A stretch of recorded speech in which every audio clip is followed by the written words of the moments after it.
It is the official position of this record label that nuclear weapons are a lucrative fear porn scam designed to mentally and spiritually enslave the masses into the belief that other human beings have the power to end the world. There is only one who has all power. That one is the Creator. May you find him now.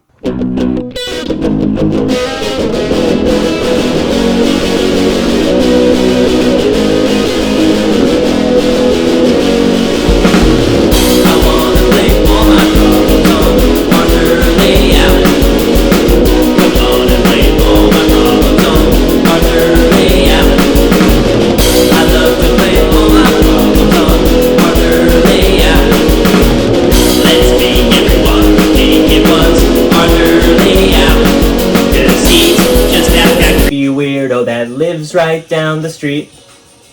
I think he's dangerous. He said he'll shoot everyone that he meets, and I know. To prove that that Arthur Lee Allen was a Zodiac killer, here are some lesser known facts that only a nerd would know. 1.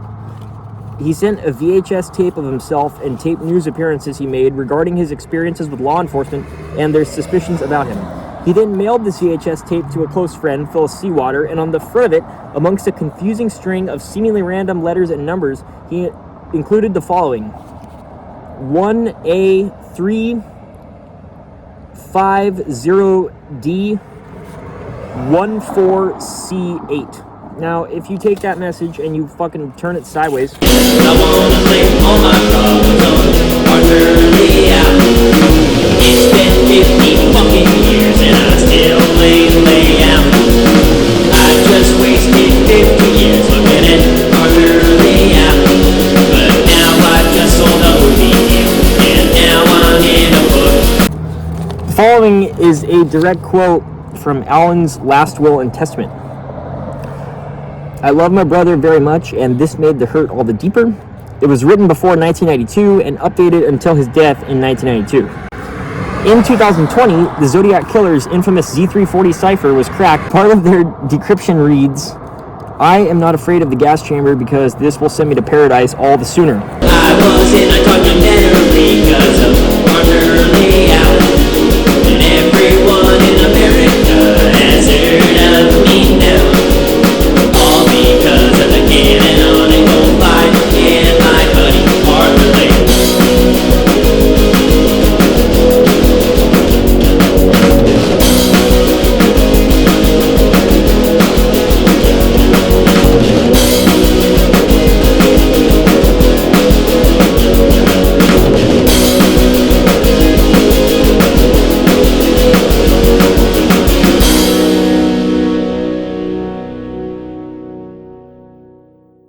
Okay, now that we have covered Arthur Lee Allen, here's the case against my own personal suspect, Kane Orlander. He likes to walk around in the dark, usually in shadowy corners hidden by bushes. He is almost always resting on his laurels. On some days, frequently as late as 5 p.m., he will be asleep in bed. He drinks tap water, and he smokes a lot of Marlboro 27s.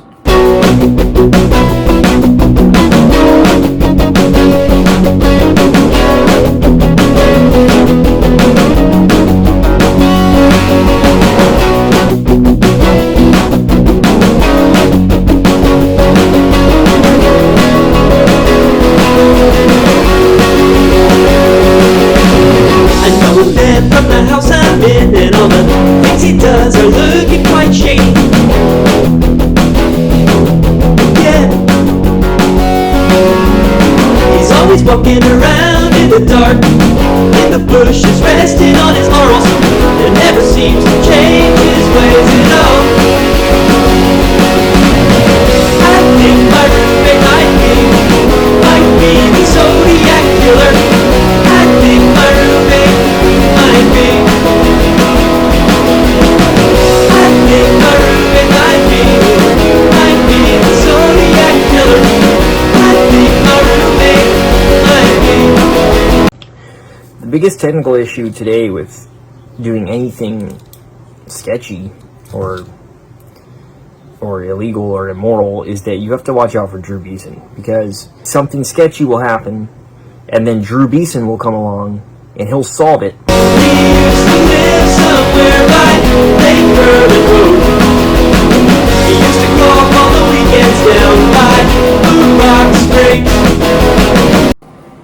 in order to more effectively state my case, I have prepared a couple reconstructions of relevant illustrations.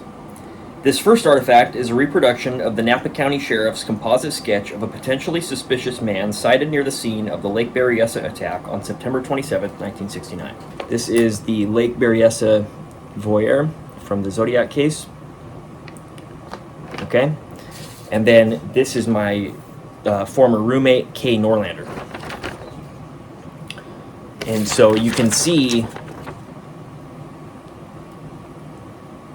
very striking resemblance.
Upstairs as fast as I could.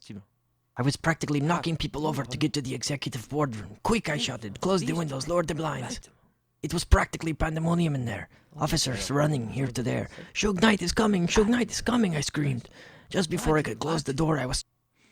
Suge Knight is the greatest thing that has ever happened to the music industry. In fact, if I could personally work with anybody, it would be Suge Knight. Suge Knight is always fair to his business associates, and any accusations that he has extorted other musicians or startup record labels are purely slander and libel and baseless without proof.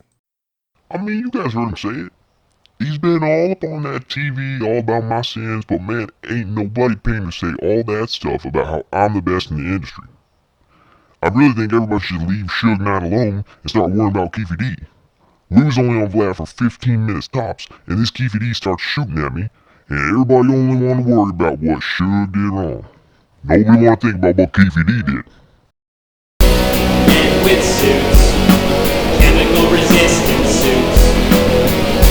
Men with suits are gonna take just me away.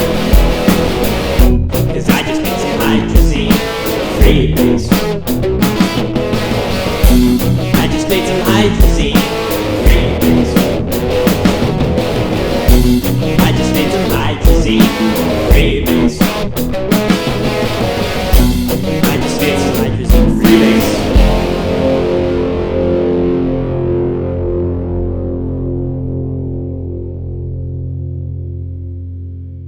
On March 1st, 1932, history says that world-class dirtbag Bruno Hauptmann, using a wooden ladder he had crafted by disassembling pieces of his own house, gained unauthorized access to the Lindbergh family's Hopewell estate in New Jersey sometime in the late evening hours via a second-floor nursery window.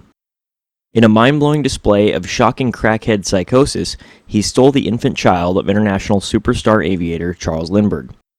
Subsequent investigations would suggest that, during his daring escape from the same window, undetected for the duration of his operation, Hauptmann would drop Lindbergh's son from the ladder when rung number 16 of the ill-fated wooden tweaker contraption suffered a catastrophic structural failure. Experienced window burglar Hauptmann, having previously used a ladder during the commission of a felony, quickly made his escape, leaving behind a ransom note demanding $25,000 for the safe return of the child, which he had secretly ditched on the side of the road in the bushes while departing the Hopewell estate. Over the next 2 years, Hauptmann would string Lindbergh along in a futile quest to find his son, insisting the baby was still alive. Investigations run by Lindbergh, a doctor named John Condon, and the Bureau of Investigation would eventually trace a gold certificate from the ransom money to a gas station, where Hauptmann had purchased gasoline but drawn the attention of the attendant, who recorded the license plate number of the man who had spent the bill. Hauptmann was SWAT raided while leaving for work, and a mountain of circumstantial and physical evidence was subsequently discovered. Some of the ransom money was recovered from behind paneling in his garage. The address and phone number of Dr. Condon was found written in Hauptmann's handwriting on a secret wall surface in his attic, and some of True Crime's first significant forensic evidence was brought forth at trial, when wood grain experts testified that the ladder recovered from the crime scene matched wood grain patterns in the surface of the wooden support beams in Hauptmann's attic. He was consequently sentenced to death and electrocuted for his role in the Lindbergh kidnapping case. Realistically speaking, Hauptmann probably was there, but since Thomas Henry Horan knows the price of gold,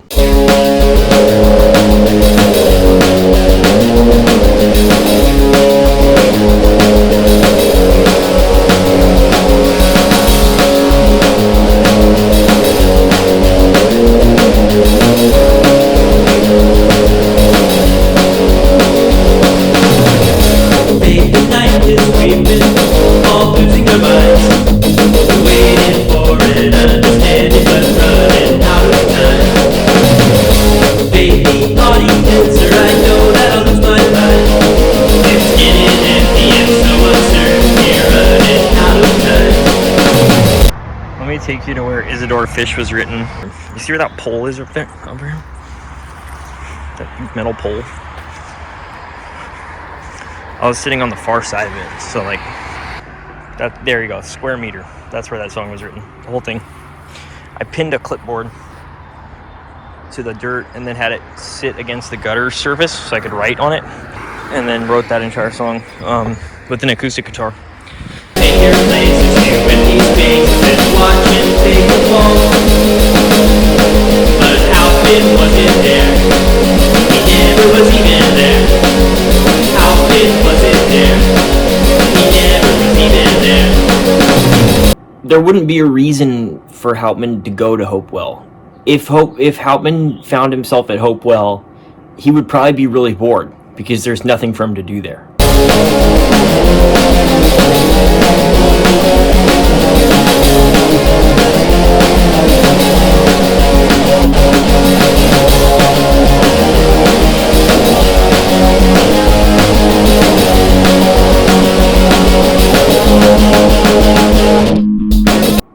My money's on Isidore Fish anyway, because he just suspiciously moved to Germany, and then while he was there, he got tuberculosis and died.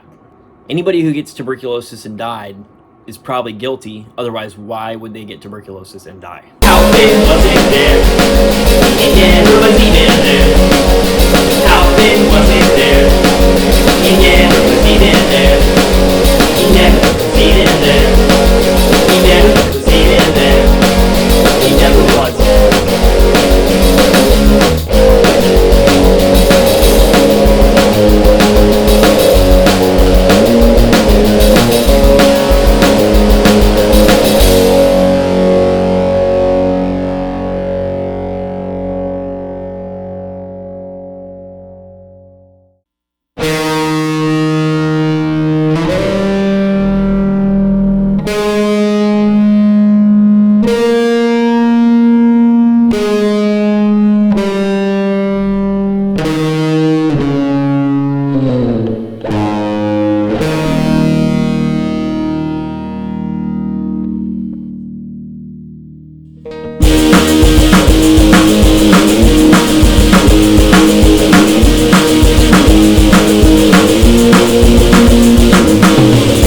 Oh, wow, thank you. Excellent, Sammy. Hey, Sammy, did you know my uncle, Jimmy Kaiser?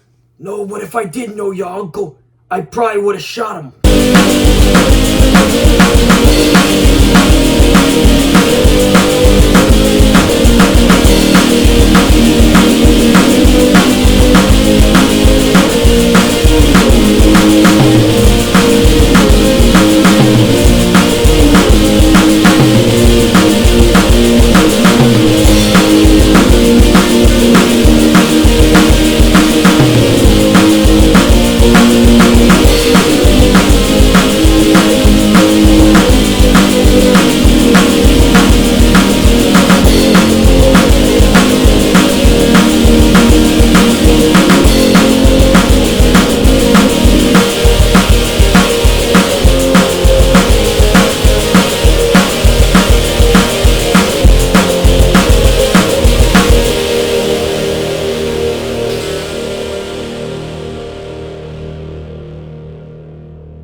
During our intermission, I'd like to announce some very important news. The results of our poll are in after we surveyed 33.33 criminals and other societal malcontents. We asked them, if you were to commit a crime today, who would you feel more intimidated by if they were assigned to lead the investigation into your offense? A. Drew Hurst Beeson. B. Ned DeHaan from Black Box Online Radio. C. Professor Thomas Henry Horan, PhD. Or D. Tom Voigt. 43% said A. Drew Beeson. 41% said Ned DeHaan, second only because of his relative lack of decisiveness on any one potential suspect. 14% said Professor Thomas Henry Horan, PhD. And 2% were later found to have been paid by Tom Voigt to vote for him. They were then disqualified, as was Sandy Betts.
Into hydrogen to show you how drums are made. This is basically how I build drum tracks for this record, and it's super fucking meticulous and terrible. I have several drums here, kick, snare, hat. You have literally you can change the size. You also have access to, up here, larger cut and paste section, and then I put the kick, or the hi-hat there. There you can see them. Okay, then it just restarts up there. But if I do, 20 of those, I can also select pattern 2. Pattern 1's persistent there, but to pattern 2, then I can change the pattern and go boom, boom, okay. I used to call this talking to the studio gods. So then if you look at, you see and then it will switch and it will start playing that pattern. That means that every single time there's a drum fill, I have to go like this.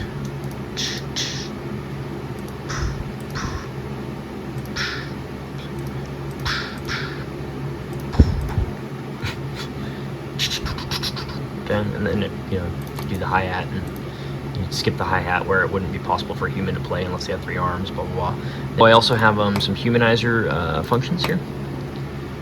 These allow you to humanize the velocity, which is like the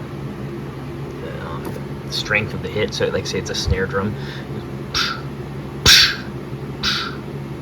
and that would be a velocity variance there. Okay, then timing is, of course, slight variations within that resolution graph. And then swing is, and it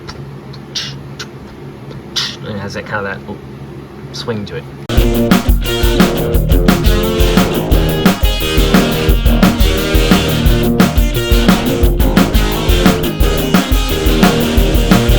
Who would win in a gun battle?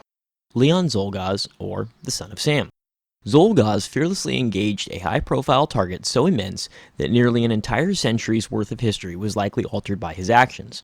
For this, Zolgaz is given 1 point. The Son of Sam used a larger caliber weapon, and his aim to kill was far more committed. For example, SOS primarily took headshots at close range to maximize lethality. Zolgaz quite hesitantly shot at his target twice, in the stomach. For this, Son of Sam is given 2 points. Zolgaz appeared to have given absolutely, quote, 0 fucks towards being spotted by witnesses. Consequently, he could strike anywhere at any time. This is worth at least 2 points. While the Son of Sam was easily distracted by anthropomorphized canines and edgy demonic imagery, Zolgaz maintained full confident focus with incredible combat effectiveness right up until engaging his target. Since the consequences of the event are not factored into this assessment, this takes 1 point from Son of Sam and gives it to Zolgaz for a total score of Zolgaz 4, Son of Sam 1.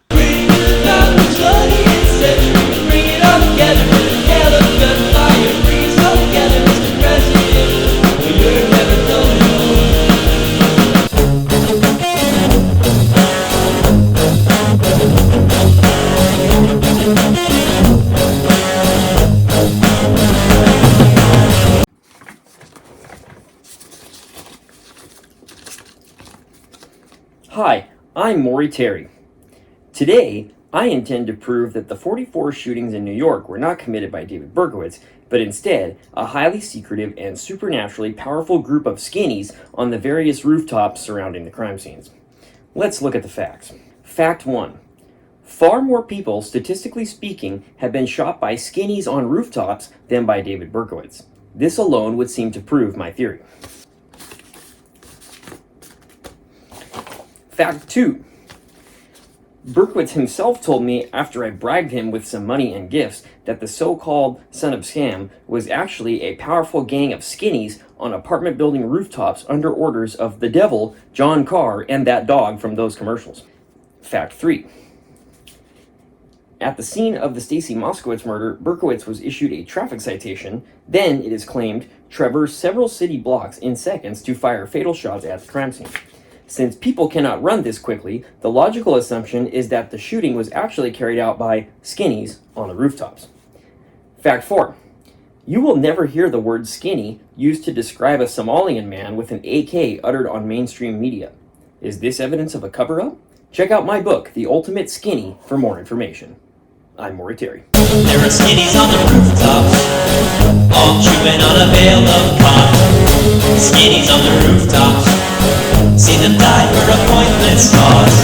There are fires in the distance, and the way out's all blocked off by the skinnies on the rooftops. Yeah. And I don't ever think that they're gonna give this place up. I don't really see a way that the system ever gives up on these skinnies on the rooftops. See them dying for a pointless cause. Skinnies on the rooftops. See them die for a pointless cause. There are skinnies on the rooftops, and the way out's all blocked off by the skinnies on the rooftops. Yeah. So I got out my satellite phone, called North Koreans from home. They can turn this disaster around. Yeah. Hi, Maury Terry here again with some groundbreaking information. This is a scale model of that hole in the wall where Mr. Williams is believed to have lived. According to sources, this would be the ideal location to have fired a sniper rifle for each and every crime committed by those scoundrels in Untermeyer. Unfortunately, those shots were fired from so far away that we will need to calculate the trajectory of the bullet while factoring in the rotational velocity of the Earth. I guess nobody mentioned to you that the rotational velocity of the Earth, if it were a globe, would vary quite significantly depending upon your longitude.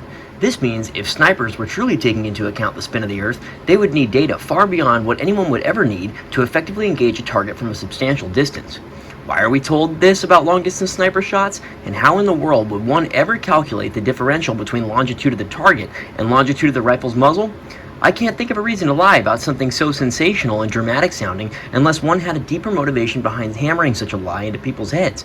Anyway, I'm Maury Terry, moving 2.2 million miles per hour in 4 different directions at the same time. This is Jet Propulsion Laboratory live from NASA TV.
anyone else hear that fucking dog?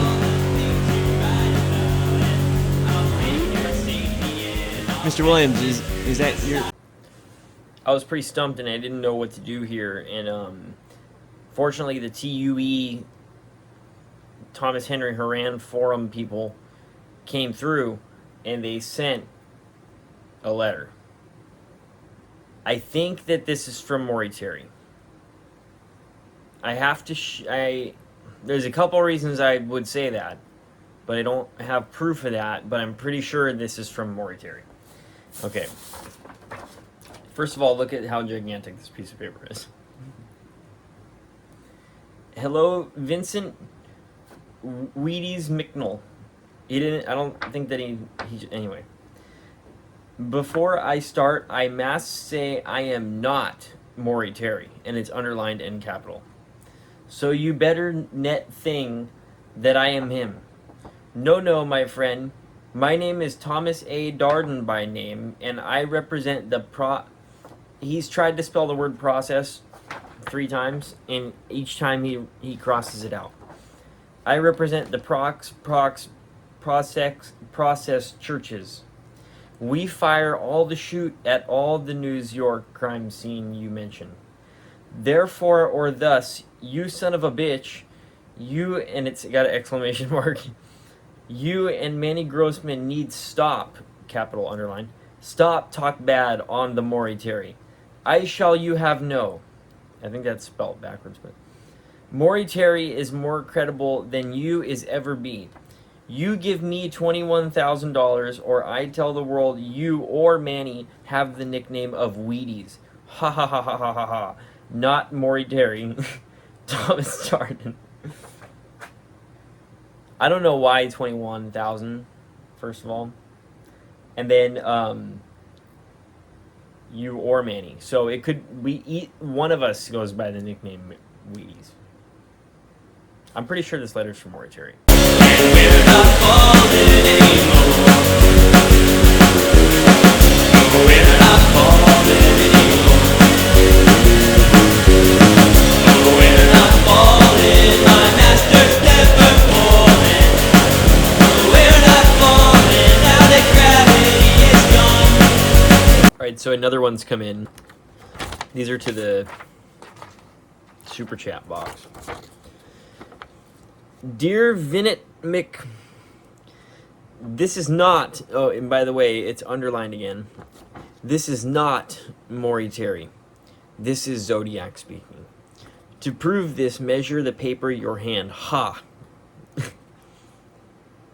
I too am Process church spokesman. You thought that letter was Maury Terry? Ha! No. It was my boss. A real member processing the church of. Yes, we are both Proc Church Calt members. I am sometime over. Fly California to New York or fly state to assist Mr. Real Estate in the shoot of the Untermeyer. You're so stupid, ha. And Maury Terry's so smart. Or smat, it says. And then it has the Zodiac logo. So obviously, I mean, nobody thinks this is a real cult, right? This is Maury Terry. The entire cult is Maury Terry.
here at the wreckage before everything was moved across town at about 3 o'clock in the morning to this location.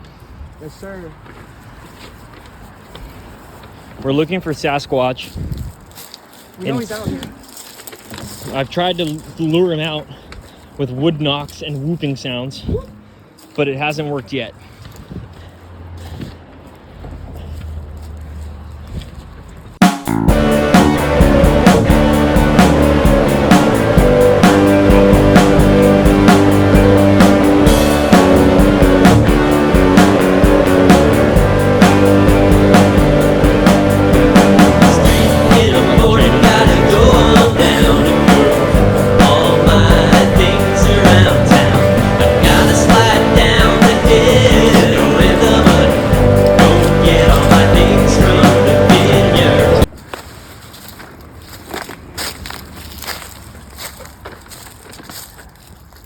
Oh, that's where the ye old El Caswin Gap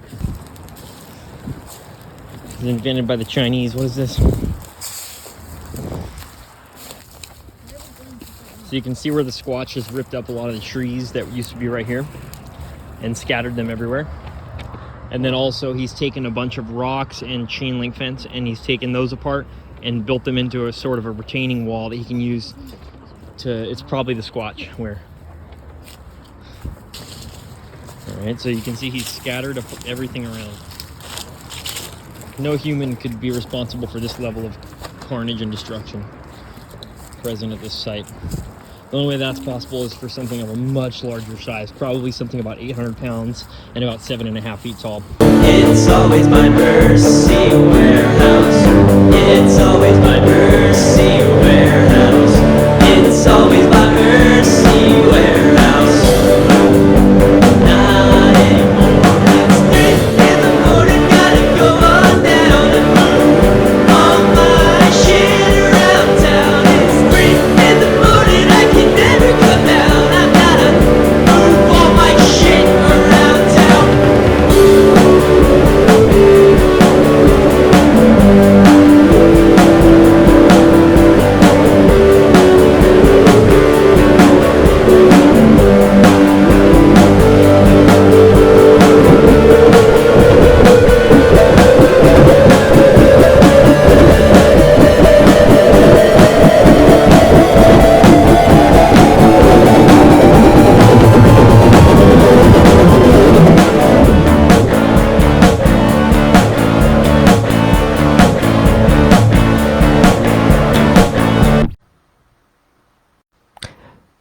Now I know why Tom Voight. Now I know why Jaron has like a 20-minute NASA countdown before he goes live, because there's a buffer period, and I think he's trying to gain viewers and listeners too during that period of time. I don't anticipate many, so that makes it easy. Anyway, we saw from Tom Voigt's website, and then also like most of the statements that he's made online since the time that that website was founded, that he's unhinged, I think. The funniest thing about Tom Voigt is that he had lunch with Don Chaney, and I think he paid for the meals. And then it was pointed out to him by, I think, Barfly. I don't know who that is. I originally suspected that Barfly was Drew Beeson, but that might not be true. I would like some clarification just to know for sure, is that just someone that held a similar opinion about Cheney and Allen, or is that because that was Beeson? And then Tom Voigt was trash-talking him, and then Barfly fired back about something having to do with, wouldn't that be hilarious if you bought lunch for the Zodiac Killer and you didn't know that it was Cheney? And Tom Voigt promptly banned him. Usually that's how Tom Voigt's default response is, like just ban first and then ask questions later. He has a mod team that will like go and review the bans to make sure that it was justified, so that he can just ban really fast, and then he can wait, and then the moderator team will look over it and go, oh, we actually banned that guy, you know, prematurely.